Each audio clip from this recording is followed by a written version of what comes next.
Bonjour tout le monde, c'est Juliette Lepoutre, naturopathe spécialisée en candidose intestinale et aujourd'hui je voudrais vous parler des ballonnements du ventre gonflé. Je vais vous parler des 5 erreurs à corriger tout de suite pour être soulagé, pour retrouver du confort intestinal. Alors effectivement le ballonnement c'est un symptôme très fréquent en candidose et bien sûr si vous avez la SIBO c'est carrément le premier symptôme puisque la SIBO c'est une dysbiose, c'est la présence de bactéries, surpopulation bactérienne dans l'intestin grêle alors que normalement l'intestin grêle est quasiment exempt de bactéries. Et en fait, la candidose, la SIBO, alors il y a pas mal de gens qui se disent mais est-ce que j'ai une candidose, est-ce que j'ai une SIBO? Il y a beaucoup de gens qui m'écrivent en ce sens-là et qui sont perdus. Alors finalement, moi en tant que naturo, je sais faire la différence avec les questionnaires et les différents tests que je vous propose avant la consultation.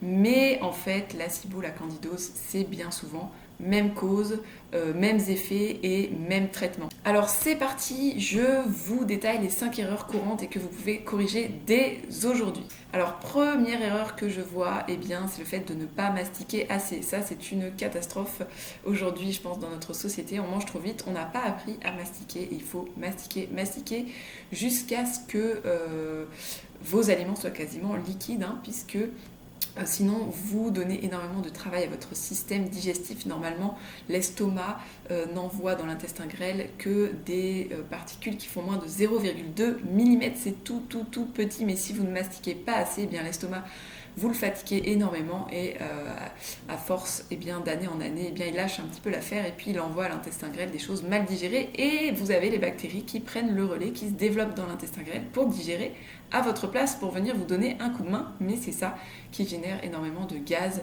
et le ventre gonflé, c'est inconfort. Donc il faut absolument mastiquer pour cet effet mécanique de réduction des aliments en tout petits morceaux, mais aussi pour l'effet chimique. L'effet chimique parce que quand vous mastiquez, vous insalivez les aliments, vous mettez de la salive et ça c'est primordial parce que la salive c'est le premier suc digestif et il est très important. La salive contient des enzymes pour digérer les glucides et les lipides et également des antifongiques. La salive est antifongique et antibactérienne. Si vous n'insalivez pas vos aliments, c'est une porte ouverte pour les bactéries et les champignons au niveau de votre bol alimentaire. Donc premier point, vous mastiquez, votre repas il doit prendre quasiment 30 minutes, voire plus parfois. Vous mastiquez chaque bouchée jusqu'à 30 fois. Si vous n'avez pas l'habitude, il faut vous forcer au début à compter jusqu'à 30 fois. Ça va dépendre effectivement de ce que vous mangez, mais faites bien attention à ça. Attention aussi aux repas insipides. Si vous ne salivez pas parce que vous n'aimez pas ce que vous mangez, c'est la même chose, vous allez ballonner. Deuxième point dont je voulais vous parler, très important aussi, et que je vois très souvent, c'est le fait de ne pas manger assez de protéines animales, de les avoir quasiment enlevées. C'est une erreur très fréquente chez les femmes. Si vous ne mangez pas de protéines animales, c'est la porte ouverte aux bactéries dans l'intestin grêle. Je vous explique pourquoi. Alors en fait, quand vous mangez des protéines animales, votre estomac, pour détruire les fibres musculaires de ces protéines animales, va sécréter de l'acide chlorhydrique. L'acide chlorhydrique, c'est très puissant.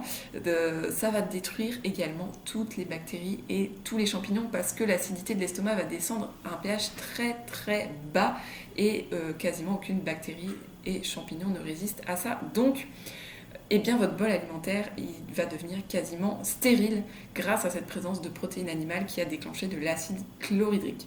Et donc c'est ce bol alimentaire stérile qui va partir dans l'intestin grêle. Quand on mange végétalien ou très flexitarien et qu'on a un terrain favorable à la candidose ou à la SIBO, souvent quand on a pris des antibiotiques ou parfois le roaccutane, si vous ne mangez pas ces protéines animales, que vous ne stérilisez pas le bol alimentaire, vous avez surpopulation de bactéries dans l'intestin grêle puisqu'elles n'ont pas été tuées auparavant par la période dans l'estomac. Donc erreur très fréquente, et en remettant des protéines animales au repas, dans la plupart des cas ça corrige très rapidement, c'est-à-dire en quelques jours, les ballonnements. Alors la troisième erreur que je vois, c'est le fait de faire des repas trop complexes où il y a beaucoup trop de choses. Parfois c'est parce que vous commencez à grignoter un petit peu avant et puis après vous prenez un dessert, puis un carré de chocolat et puis pendant le repas vous avez fini des restes, vous avez pris du riz et un petit peu de pain et un petit peu de fromage. Vous accumulez des tas et des tas de choses différentes. C'est pas du tout comme ça qu'il faut faire. Vous devez vous mettre à table devant votre assiette, vous mangez votre assiette et c'est terminé. Si vraiment vous voulez prendre un dessert, je vous le déconseille en cas de ballonnement, mais parfois c'est très difficile. Vous prenez un dessert dans la foulée de votre assiette et puis c'est terminé. Mais encore une fois, si vous ballonnez, essayez le plus possible de vous en passer. Vous allez être tellement soulagé que vous verrez après, on n'a plus du tout envie de dessert. Donc voilà, faire des repas trop complexes avec plein d'ingrédients différents, ça c'est juste pas possible, c'est une catastrophe pour le système digestif, c'est trop compliqué à digérer, vous ne pouvez pas digérer ça si vous êtes quelqu'un qui ballonne beaucoup. Donc on a vu bien mastiquer, ne pas oublier les protéines animales, ne pas faire de repas trop complexes. Quatrième point, eh bien si vous ballonnez beaucoup, là il faut enlever les crudités, ne mangez plus de crudités, remplacez-les par contre par des jus de légumes. Alors jus de légumes non lacto-fermentés, c'est très très important, sinon vous allez ballonner, ça c'est sûr. Donc des jus de légumes maison ou bien par exemple les jus de carottes qui sont souvent non lacto-fermentés, mais vous n'en prenez qu'une petite quantité, à peu près ça. Et puis voilà, pas de crudités et des légumes, mais pas en énorme quantité, parce que c'est quand même ça qui va nourrir votre flore de l'intestin grêle. Si vous avez effectivement des bactéries dans l'intestin grêle, elles vont venir se nourrir sur les fibres des végétaux. Donc on les mastique bien, on les cuit bien et on n'en prend pas des quantités non plus énormes parce que effectivement ça va non seulement irriter la muqueuse de l'intestin et en plus vraiment nourrir les bactéries. Alors bien sûr les légumes c'est excellent pour la santé, il faut en manger beaucoup, donc vous allez vous y remettre quand vous irez mieux, mais pendant cette période, pas de crudité, remplacée par des jus de légumes et on baisse un petit peu la quantité de légumes. Vous les faites bien cuire ces légumes et vous les épluchez bien, c'est important parce que la peau se digère mal et va vous faire ballonner. Alors cinquième point, il ne faut pas grignoter. Ça c'est catastrophique. Si vous grignotez, vous fatiguez votre intestin, votre estomac, tout le système digestif qui est en permanence sollicité alors que normalement il est fait pour travailler à certains moments de la journée. S'il travaille toute la journée, c'est une catastrophe. En plus, si vous mangez par exemple toutes les 2 heures, à chaque fois vous interrompez la digestion précédente. C'est ultra fatigant pour le système digestif et vous ne laissez plus le temps aussi au système digestif de se nettoyer. Et s'il n'a pas le temps de se nettoyer, les bactéries ont tout le temps de s'installer dans l'intestin grêle. Donc on ne grignote pas, on fait le petit déjeuner, le repas de midi, éventuellement un goûter, le repas du soir, et les repas se prennent d'une traite. On ne commence pas à grignoter par exemple à 19h alors qu'on mange à 19h30. C'est vraiment, on prend son assiette, le dessert éventuellement et c'est terminé. Voilà, on a vu les 5 erreurs courantes à corriger dès aujourd'hui si vous avez des ballonnements et vous verrez qu'en quelques jours on retrouve vraiment du confort digestif.